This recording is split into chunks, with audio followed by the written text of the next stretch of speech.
I have an extremely busy schedule, but when I got the call, I really didn't care about anything else except being in your midst today. So thank you very, very much. I'd like to actually start with a little quote, which I do hope that each one of you will remember. And the quote is exactly this. And you may not believe this, looking at me here today, but truth is, I was a beggar by the corner, whom no one gave a dime. But today, I read and write and speak because someone gave their time. So I'm going to repeat that to you very quickly, okay? I was a beggar by the corner, whom no one gave a dime. But today, I read and write and speak because someone gave their time. The reason I'm quoting that to you is because if you ask me where I was born, I cannot give you an address because I don't have one. Myself and my little sister were moved about from people's verandas, from under their steps, from behind their houses, being on plastic sheets, and just shielding ourselves from the rain and, everything else. And we were totally homeless till the age of 7 or 8. Apart from that, I'm not sure you all know that today, just today, when all of you have been so lucky to wake up and be able to get to school and to eat something and to be able to even sit here in front of us today, do you even know that there are between 7,000 to 10,000 people just today who did not or could not wake up because of starvation and hunger and poverty? They did not die because of any disease or any illness. They die because they are starved for food. We wake up every day and we don't seem to understand these things because we have no idea, because it does not happen in our immediate surroundings. So we just feel that the world is a great place because our immediate environment is great. But coming back to myself and my sister, my mom put us in school when we were very little. And I have to say that the teachers gave us so much of their extra time, their effort, and their understanding. Most of the children who come from extremely poor backgrounds, I'm not sure again you understand this, but we come with a lot of deficiencies. We come with memory problems, and we come with problems like malnutrition. We come with mental issues that you as students could never ever understand, but your teachers did. And let me tell you, when your teachers understand that, they make an extra effort. They make an extra effort to stay back after school and help us to answer the same question 20 times. That even though we have those teachers and we have that guidance, some of us, and I would say all of us, we have also the power of choice. We say, I firmly feel God has given us two very precious gifts. One is the human brain, which is the system on which all of us operate, whether we like it or not. And second is the power of choice. So we could be put in a school and we could be very, very wealthy, or we could be very poor. But we have the choice whether we wish to take the guidance and the help we are getting, or we wish to just, ignore it and say, I'm better than that, I know more than them. It's your choice. But unfortunately, the choices you make today, almost 99% will come back to bite you tomorrow. So please think of these things. You know, yesterday I visited a very, very dear friend of mine, and she said, please, can you make just 10 minutes to come and visit us? And I did go over, and we stopped by for just 10 minutes, and I said to her kids, if you ever need anything, please feel free to call me. You know, I'm here because I've been in school with your mom, and I really do love you. And my friend turned around and said to me, you know, Jillian, he did write to you, but you did not respond to me. He did write to you. And I said, yes, I did not respond, but did he tell you why? And she said, no, why? I said, so would you like to tell your mother, or what should I do? And he said, but why? And I said, because you wrote to me on Facebook. I received your message. But I also have been looking at the posts and the discussions you're having on there, and you're using some of the most appalling language that is so inappropriate for someone your age that I'm sorry, and I have to tell you this in front of your mom, but I do not wish to be associated with you. And I'm going to tell you why. Because I have a lot of influential people who are connected to me.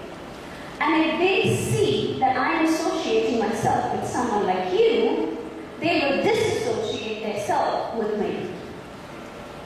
You know, my father always used to say, show me who your friends are, and I'll tell you who you are.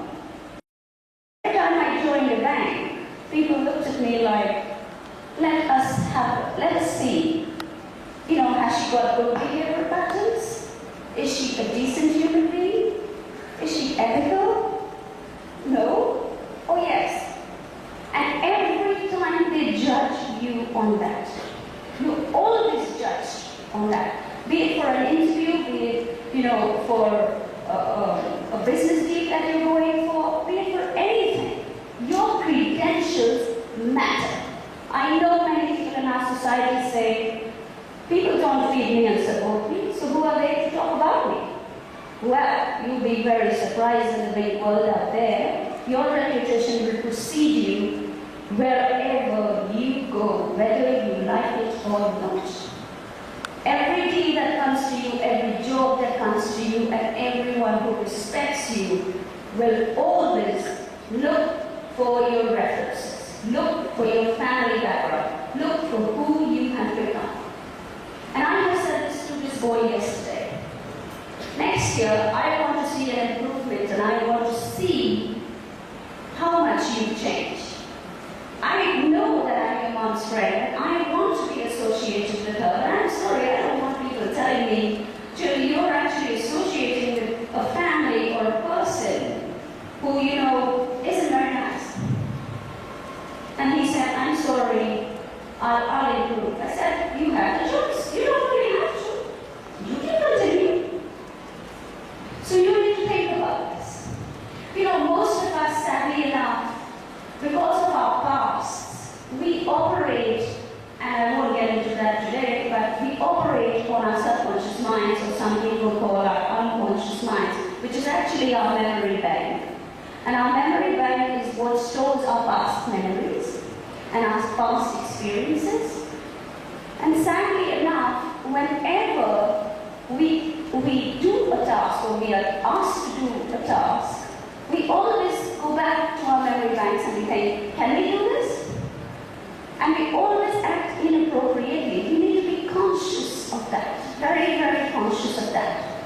So I'll give you an example. So when I joined the bank and when I went from India there, many people said, oh, you don't have London experience. So you cannot start at this high level, you've got to start right down the chain.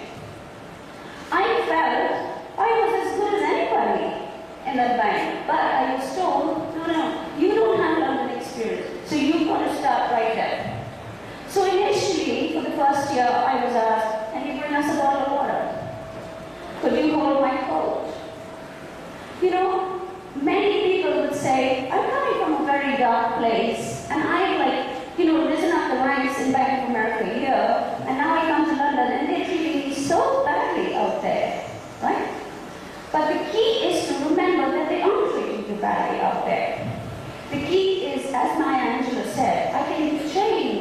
my circumstances, but I refuse to be reduced by them. You should refuse to be reduced by anything that happens to you. Again, it's the power of choice, right? You can choose whether your boss is trying to, or your teachers are trying to make you feel, low down the ladder, or you can choose to say, like I chose to say, I thought, hold on a sec, these guys have Harvard degrees. These guys have Oxford degrees. These guys have degrees from Princeton. So what if they ask me to get borrowers? So what if they ask me to go hand their course because I'm a new starter? I'll do anything to learn from them. Anything. The best school in the world is at the feet of your teachers. Trust me. And as you go up the ranks, from anyone who's actually more educated and as Warren Buffett said, associate yourself with bigger and better people, and you will automatically drift in that direction. I always remember that, and I always do that. You can ask me to do anything. If somebody gave me a breath and asked me to have a straw, I'd do it right now. Honestly, I would do it because I am just so touched to be in the presence of such great teachers. Most of them know much more than me. So we think we know it all, we absolutely don't. And that's the mentality to adopt, because your attitude always defines your altitude in life. The attitude that you adopt today will always define how far you go in life. It's very important to remember that. Do not ever feel that you're bigger and better than someone else, because then you become complacent. And if any of you do not know what complacency means, I'm called ever so often to huge corporates. Last Tuesday I was called to speak to a huge corporate of 150 senior managers on, guess what? Complacency. Complacency. Why? Leadership complacency, because they all feel we've taken the job, we've taken the promotion, we don't really need to know anything else. We are really good now. We can teach people a thing or two. When you take yourself to be too great and you think you know too much, that's the time you fall. Pride has a downfall. If you cut the pride, remember who you are and remember that you have to keep learning, and you can learn from anyone at any point in time. Your attitude will change the course of your altitude. Right? Everyone asks me on all the media channels, Jeff, how did you do all this? How did you get to where you are? And I always think of another quote, by William Buckley, and he said, endurance is not just the ability to bear a hard thing, but to turn it into glory. What does that mean? It means irrespective of what you've gone through in your past, we sometimes have this problem of saying, this happened to me, that's why I can't progress. That happened to me, and that's why I can't do this. My dad did this to me, my mom did this to me, my teacher did that to me when I was small. I like to call it what I read in a great book one day. It's called an illness called excusitis. Excusitis is actually a way of trying your best not to progress. Not to progress. You need, we fall into our comfort zones, and I wish I could get into all that neurology thing right now, but I'm not going to bore you. But truthfully, neurologically, we fall into what we normal people call our comfort zones. And when we are in that zone, we do not wish to get out of it. We want to stay there, and we really feel great to be there, because man goes towards pleasure and away from pain. And you don't need to know much more than that today, but because of that, most of us make excuses. Most of us. They'll tell you you don't have money, and they'll tell you you were born into very poverty-stricken conditions. And I've been through a lot, and I've been through, to clients who've actually had worse life than me, truthfully. But I always ask them the question, great, you have had a difficult life. I understand that. Trust me, I come from the same background, but the question is, what are you going to do about it? The truth is, if you get up in the seat right now and you walk to the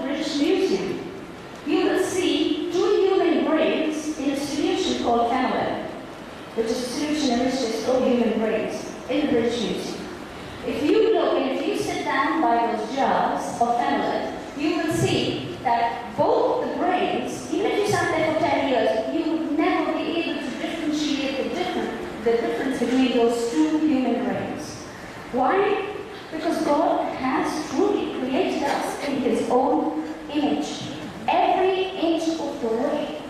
Richard Branson, Bill Gates, Steve Jobs, Warren Buffett, Amitabh Bachchan, Shah Rukh Khan, all of them and us, we have the same brain. The difference is, how do we choose to use it? Do we need to use it just a little? Or can we use it to its max? You always have the power of choice. Always have the power of choice. The key is, how badly do you want to succeed? Why is it that such a few of us succeed? Why is it that such a few of us make that effort to succeed? Ask yourself this. You know, we have to look at competition here. And wherever I go and wherever I've been on this visit of mine, all over India, I've seen that competition seems to be the main issue. Main issue. You know, we compete from the moment we open our eyes to the moment we go to sleep. But please remember, the competition is like cholesterol. There's good and bad. There's good and bad. The good competition makes us want to succeed. For example, a person who competes in the Olympics, that's excellent competition. But competition, when you're actually competing with your friend on who looks better and who can wear the shortest skirt, is bad competition. And it's only going to take you down a very wrong road. Very wrong road. I'm going to tell you a little bit about a girl who's a volleyball player. She played in the, she took part in the Olympics. A gorgeous girl, great body, obviously. And the papers actually wrote about her as having a great body and a great rear end. And she wrote back and she said, you know, it saddens me so much that my parents have worked so hard to educate me, to make me who I am. I'm such an intelligent girl. I have trained for years to be even selected on the Olympic team. And yet nobody sees that. They don't see me, they see my body. And I think we live in such a shallow society. It hurts me and it saddens me that so many people think the same way. Why do they have to behave this way? Now that's an intellectual girl joy. That is not a run-of-the-mill girl joy. You can already see that that girl is going to go places. So, as your principal said, your thoughts become pains. What the mind can conceive, it can achieve. And you have got to train that mind to think in the right direction. You know, we have this herd mentality. If any one of you can go onto YouTube and punch in the ASH experiment, ASCH experiment, look and watch a video there to show you how human beings actually, how we are programmed to follow others. We follow hundreds and thousands of others just because people are doing something, we want to be part of that group. You ever been to a concert where one person starts clapping and everybody has to clap because they don't want to be left out? You ever been to a theater and one person stands and you think, oh, I want to stand up also because you know I don't want to look at me? You know, that's the sad. Just be you. Just try and understand yourself and understand that you alone are very, very, very special. Very special. You don't need to compete with everybody else. Now, I can talk and tell you this forever, but I'm going to prove this to you in the next 1 minute because I have to end this here. Alright? You know, I've always heard people say, especially in the UK and in India, where they say, you know what, if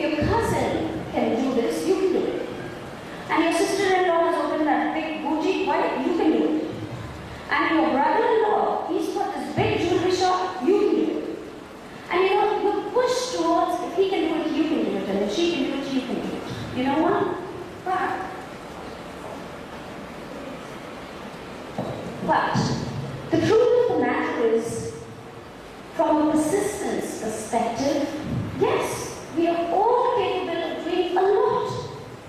A lot. But what we have to understand is we are all different and all special in our own unique ways. You know, that's why not all of us here will become surgeons. And not all of us here will become doctors. In the UK, I can go to my GP to get a medical prescription, but I cannot go to her to do an operation, can I? That's why you have teachers. Because everyone has a speciality about them. You know, something special that makes them who they are. I'm going to read this to you just so that you understand this concept. It goes like this. Every single blade of grass and every flake of snow is different. There is no two alike, you know. From something small, like grains of sand, to each gigantic star. Each one was made with this in mind, to be just what we are. How foolish then to imitate? How useless to pretend? When each of us come from minds, there are ideas never end. There'll only be just one of me to show what I can do. And likewise, you should be really and truly proud that God made only one of you. And with that, I'd like to say a huge thank you for your time and for having me here today.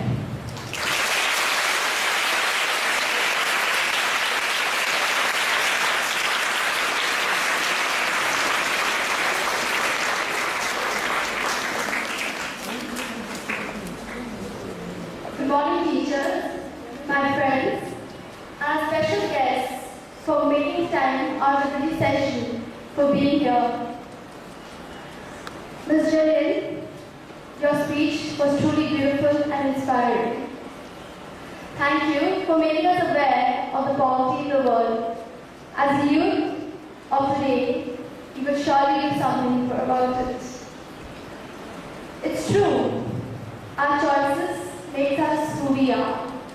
Circumstances should never reduce us, but make us even better. People will say it's very hard, and it's very hard to achieve this, but Ms. Hassan's life story has proved that people can overcome the circumstances and make their lives better.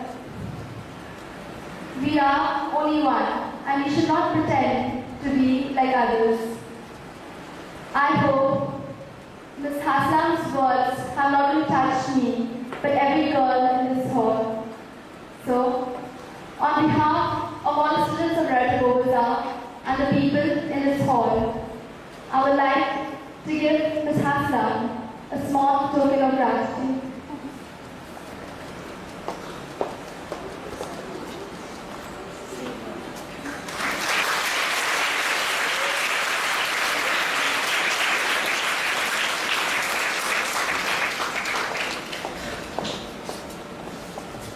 Good morning. We would like to invite Ms. Mahua Das from the Telegraph. Please come up on stage. Ma'am, without you, we wouldn't be able to reach Ms. Zillian. Please clap for her.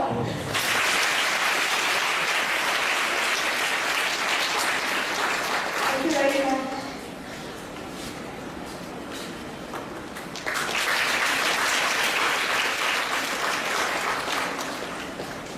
On behalf of the management of Loreto, the staff and students and their guardians, I wish to thank you, ma'am, for more than inspiring.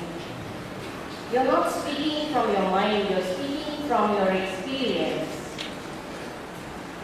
And that's what made all the difference this morning. We couldn't ask for more conviction. It was there in your voice, in your body language. It was there. All I wish to say is may God bless you and your family and the people you work with and work for.